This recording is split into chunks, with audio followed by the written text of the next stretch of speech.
إما أن العبد يصدق مع الله ويعلم أنه يعامل ملك الملوك وأنه يعامل من يسمع ويراه فيري الله من نفسه الصدق. Donc première question, savoir où il mène. Alors au paradis ou en enfer, si on est sur Sirat al-Mustaqim, le paradis, mais qui d'entre nous sait sur quoi il va mourir? On ne sait pas. C'est pour ça qu'Allah Azza wa Jalla nous dit Ya ayyuhalladhina amanu taqullaha haqqa tuqatih wa la tamutunna illa wa antum muslimun. Ô vous les porteurs de la foi, craignez Allah comme il se doit. À savoir que ce verset est mansour. Craignez Allah comme il se doit.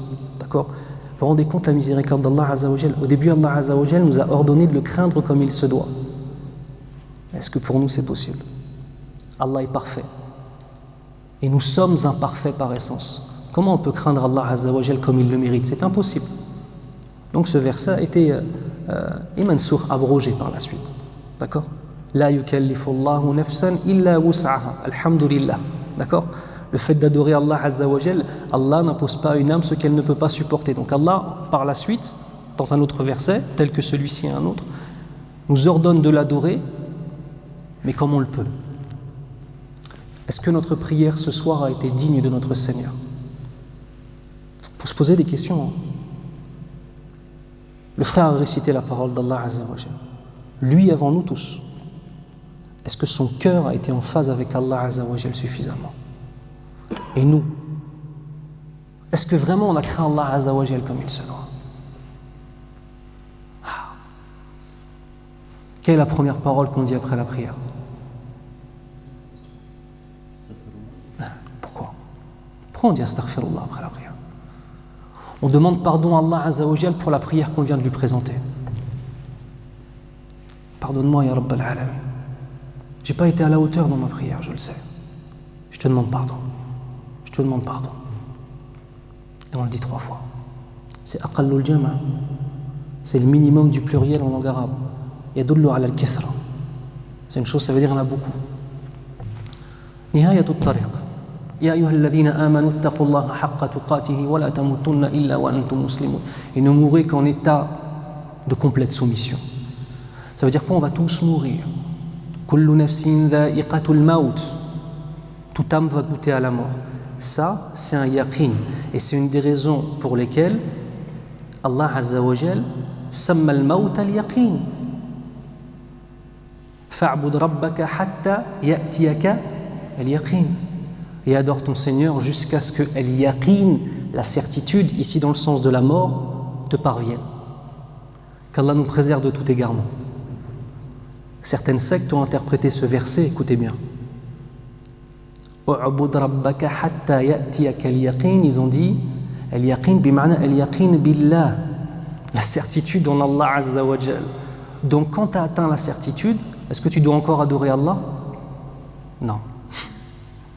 Alors tu as des gens qui sont soi-disant arrivés à un certain degré de piété, qui disent moi ça y est, mon cheikh est arrivé au degré de l'yaqin, de la certitude, il n'a plus besoin de prier.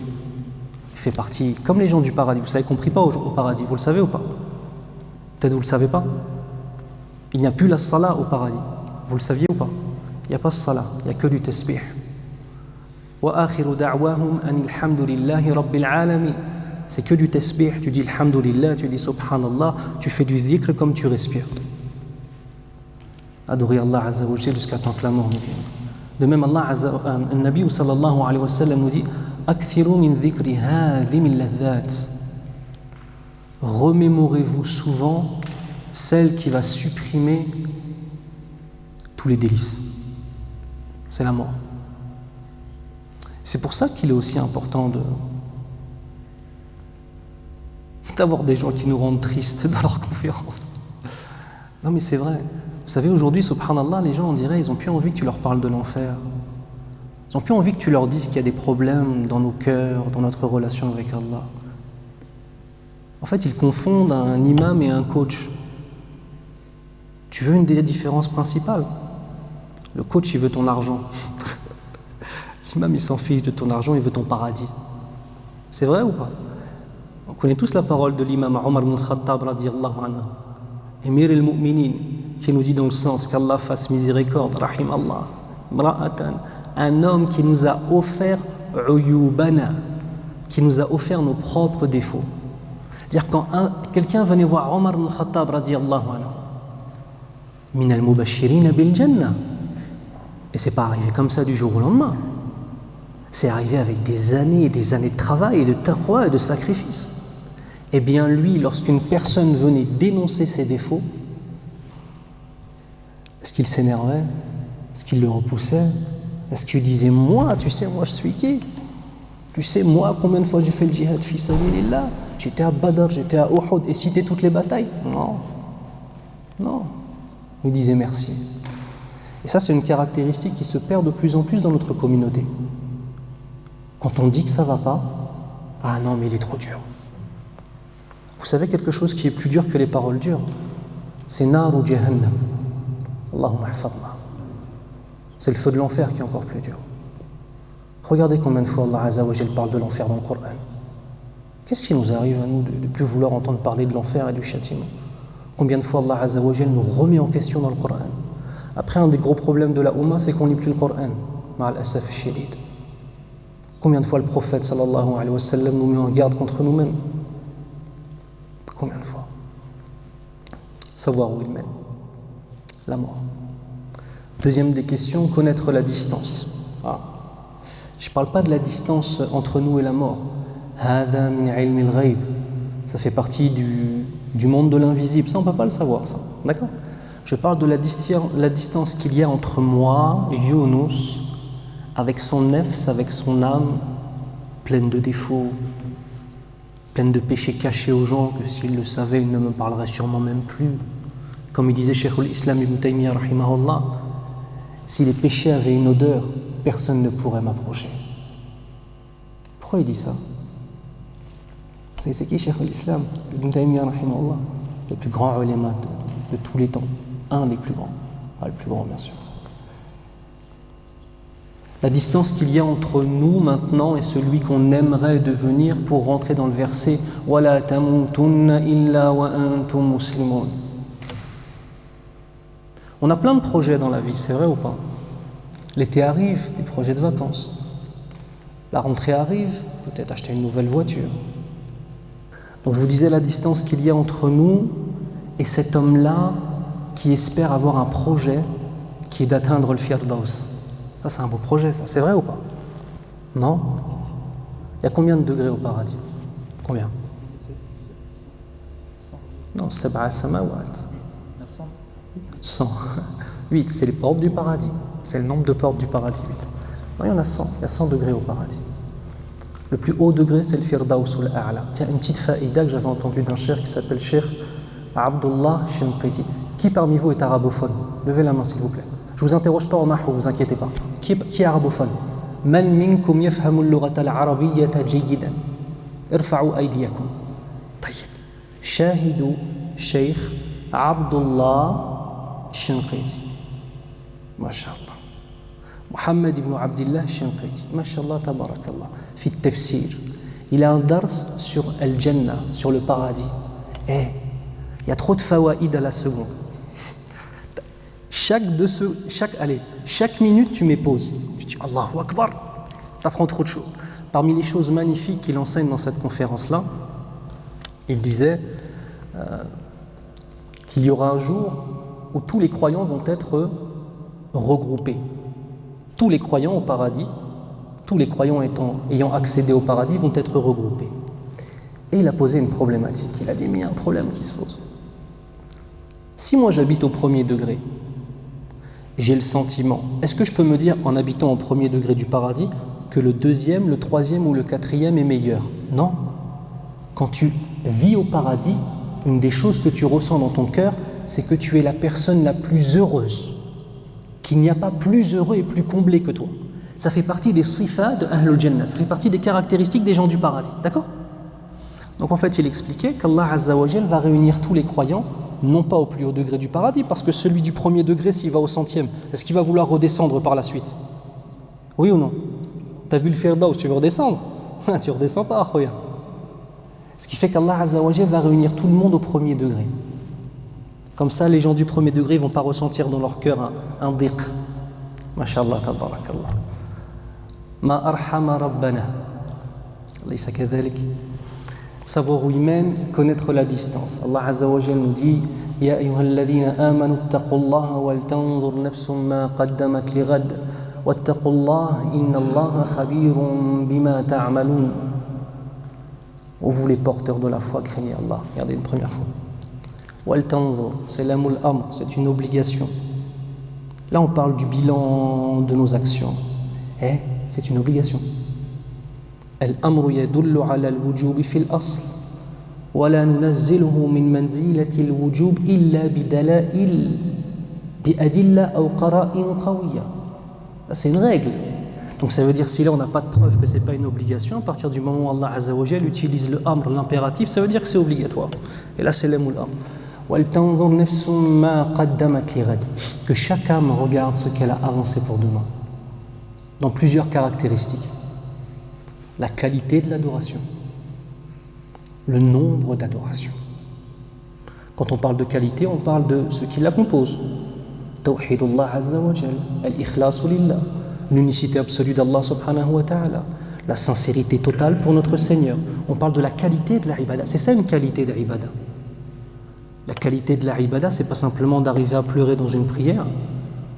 La qualité d'une ibada, c'est pas simplement d'être capable de donner 20 000 euros pour une mosquée. C'est pas ça. Si tu as donné 200 euros en étant un mukhlis lillahi azza wa jalla, allez, au-dessus. Au-dessus de mukhlis, c'est quoi? Mes élèves, vous savez ça. Mukhlas. Au-dessus de mukhlis, c'est mukhlas. Mukhlis, c'est un ism fa'il. Ism fa'il, c'est quoi? Tu as obtenu ou pas? Tu n'as pas obtenu. Quand tu es mukhlis, tu n'as pas encore obtenu l'ikhlas, la sincérité. Tu combats ton âme, tu essaies de l'avoir. Mukhlas, tu es un ism maf'ul. L'action est venue sur toi, tu as eu, c'est un risque min Allah Azza wa Jal. Innahu kana min ibadina al-mukhlasin ou la innahu min ibadina al-mukhlasin fi surati Yusuf. Innahu kana ou innahu min kana. Innahu kana min ibadina al-mukhlasin. Yusuf alayhi salam c'était un mukhlas. Allahumma ja'alna min al-mukhlasin ya rabbal alamin. Vous avez compris la différence entre les deux ou pas? Bon, j'arrête de parler si vous ne me répondez pas. Vous n'êtes pas à la télé là, je ne suis pas un écran. En fait, ce n'est pas un portable géant avec ma tête là. D'accord? On est des êtres humains, on discute ensemble. Ça, oh là là. Donc je vous ai posé une question. Est-ce que vous avez tous compris la différence entre mukhlis et mukhlas? Sinon, je répète. Vous avez compris, c'est bon? Entre les deux versets. Quand tu as dit non, j'ai eu un doute sur le verset. S'il y avait kana ou il n'y avait pas kana, comme c'est kalamullah et qu'on a un hafiz li kitabillah, on demande. C'est pour ça. Tayyib. Wattaqullah. Regardez. Ya ayyuhalladhina amanu ittaqullah wal tanzur nafsum ma qaddamat lighad. Craignez Allah. La résultante de cette taqwa, de cette crainte d'Allah, on regarde et on analyse. Ça veut dire qu'il faut avoir de la taqwa dans son cœur, de la crainte révérentielle pour Allah Azza wa Jal pour analyser ses œuvres. Ça veut dire que si on n'analyse pas ses œuvres, est-ce qu'on a de la bimafhum il mukhalafa, est-ce qu'on a de la crainte révérentielle dans le cœur ou pas? Fala. Personne qui n'analyse pas ses œuvres, elle ne peut pas rentrer dans ce verset. Et ici, celui qui a craint Allah va analyser ses œuvres. Alladhi ya'budu Allah wa yusalli wa yahuj wa ya'tamir wa yuzakki wa kada. Et il ne se pose pas des questions fondamentales sur mais est-ce que je suis sincère en fait? Souvent mes élèves, je leur dis, avant de venir en cours, qu'est-ce que vous avez dit en début d'année? Prenez du temps avant de venir en cours, vous posez, prends 5 minutes dans ta voiture, pourquoi je suis là? Qu'est-ce que je suis venu apprendre? Je vous bourre le crâne avec des i'rabat, avec des choses comme ça, avec des analyses grammaticales. Mais pourquoi tu es là en fait? Tu n'es pas juste là parce que tu as payé, je ne sais plus combien ça coûte l'année, parce que tu as payé tant. Tu es là pour te rapprocher d'Allah. Et donc tu te rappelles, c'est-à-dire même le moment où tu vas avoir du kassel dans ton corps, dans ton cœur, que tu vas vouloir délaisser la chose, tu vas te rappeler. Et ça va t'amener à agir, c'est vrai ou pas? Et en plus, tu vas agir avec une qualité d'action. Et regardez après. Wattaqullah. C'est pas fini. Il faut craindre Allah pour pouvoir regarder ses œuvres, pour pouvoir être lucide sur ses œuvres. Et une fois que tu as regardé tes œuvres, c'est pas comme un kitab, un livre que tu as fermé. Ce livre-là, il va se fermer à ta mort, même pas. Parce que Il n'y a pas l'inqita' des a'mal saliha, enfin, tous les a'mal saliha, elles s'arrêtent, sauf 3 types. Parmi elles, waladun salihun yad'u lah. Donc il y a des choses, sadaqa jariya ou ilmun nafi'.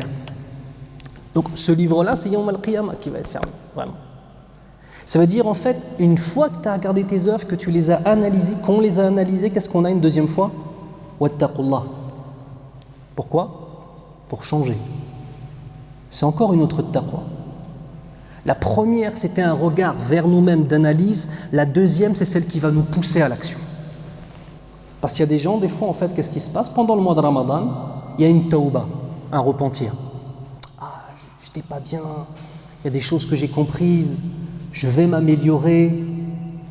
Ouais. Ah, il est sincère quand il le dit. Mais après, est-ce qu'il change? Ramadan se finit, sa tauba se finit. Pourquoi? Il n'a pas craint Allah par la suite une deuxième fois. Vous comprenez? Ça fait partie des hikam pour lesquels ici taqullah est répété 2 fois. Donc on a vu savoir où il mène, on a vu la distance, on doit maintenant